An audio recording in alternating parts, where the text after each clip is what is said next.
किसी अनाथ को बनाना चाहते हैं अपना, तो जान ले क्या है सरकार के नियम। कैसे ले सकते हैं बच्चे को गोद।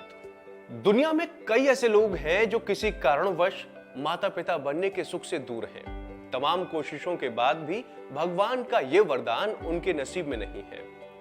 इसी के चलते वो लोग अनाथ बच्चों को सहारा देने की सोचते हैं। इससे होता यह है कि एक तो किसी अनाथ का भाग्य सुधर जाता है और दूसरा ऐसे लोगों को संतान सुख भी मिल जाता है।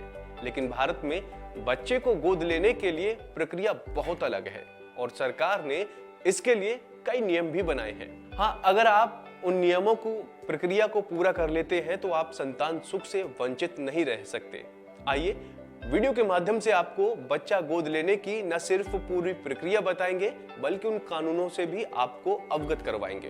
दरअसल जो लोग बच्चा गोद लेना चाहते हैं तो ऐसे लोगों को अडॉप्शन के बारे में बेसिक जानकारी जरूर होनी चाहिए। अगर आप किसी अनाथ को अपना बच्चा बनाने का मन बना रहे हैं तो जान लें कि सिर्फ मन बना लेने से ये आसान नहीं हो जाता। भारत में अडॉप्शन के नियम बहुत सोच समझकर बनाए हैं। इसमें बच्चा गोद लेने को लेकर तमाम तरह की शर्तें रखी गई हैं। नियम के अनुसार अगर आपको किसी परिचित, किसी नर्सिंग होम, अस्पताल या किसी एनजीओ से बच्चे की सूचना मिलती है तो उसके आधार पर मिले बच्चे को आप यूं ही गोद नहीं ले सकते। इसकी एक पूरी लीगल प्रक्रिया है। आपको उसी प्रक्रिया से होते हुए बच्चे को अपनाना होगा।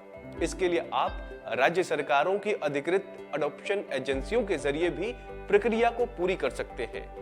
भारत में कारा यानी सेंट्रल अडॉप्शन रिसोर्स अथॉरिटी के जरिए अडॉप्शन की पूरी गाइडलाइन दी गई है। अगर आप बच्चे को गोद लेने का मन बना रहे हैं तो आप सबसे पहले वेबसाइट www.kara.nic.in पर जाकर पूरी जानकारी पढ़ें। यहाँ अडॉप्शन की जो प्रक्रिया है उसे फॉलो करना होगा।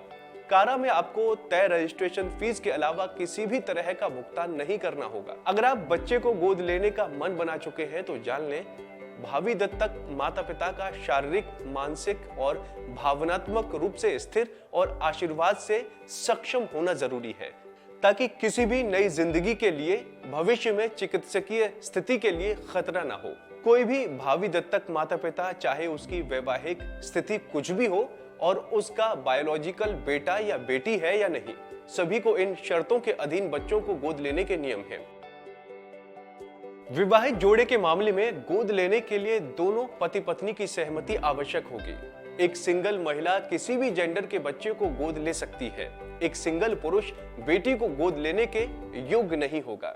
दंपति को तब तक कोई बच्चा गोद नहीं दिया जाएगा जब तक कि उनका कम से कम 2 साल का स्थिर वैवाहिक संबंध न हो। संभावित गोद लेने वाले माता पिता की आयु पंजीकरण की तारीख के अनुसार पात्रता तय करने के लिए गिना जाएगा और विभिन्न आयु वर्ग के बच्चों के लिए आवेदन करने के लिए भावी दत्तक माता पिता की योग्यता अलग अलग होगी। कारा के नियमों के अनुसार बच्चे को भावी दत्तक माता पिता में से किसी के बीच न्यूनतम आयु का अंतर 25 वर्ष से कम नहीं होना चाहिए।